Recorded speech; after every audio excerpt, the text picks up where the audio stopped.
There was a lot of these machines were developed and by different companies around the same time or whatever. This particular one was developed by and manufactured by a company called Cropper over in the UK. There's this one, another machine that I've worked on recently was an Arab Platen, which is very, very like that. And it's amazing, the manufacturer in England and a person in America developed near practically identical machines at the same time. First thing I would have to do when preparing the press would be to dress the platen. And when I say dress the platen, it means putting the top sheet, the tympan sheet on, which is clipped in at the top and the bottom, right?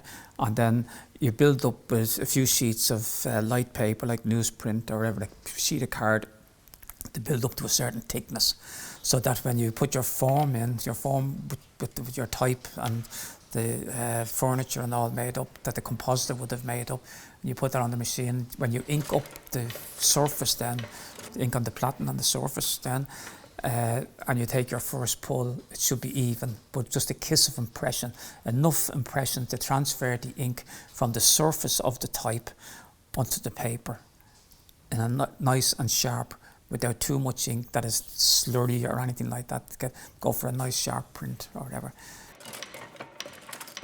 The pedigree that it has, and the historics attached to it, that there's reputed that two of them went down with the Titanic.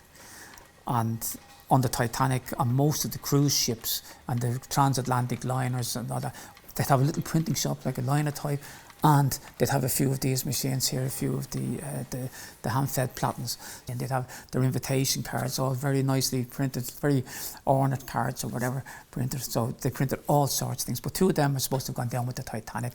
This particular one came from Guinness's, and my pal worked on it up in Arthur Guinness. And Guinness has printed their labels for the bottles years ago.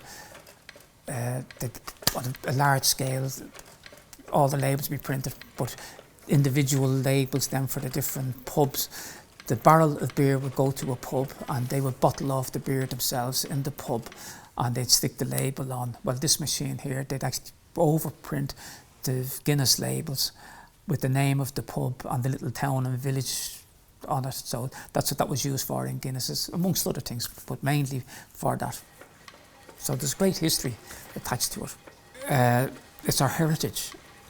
It's our heritage. It's important to have this particular machine here because this was the step from the old hand press onto this, and then the next step up then was to the automated machines that are here behind me there, the platens and that, and then onto cylinder machines. But this guy is important because he was a big step in the evolution of printing, from the hand press onto this and then onto the automatic presses then after that. So that's why it's important to have that here.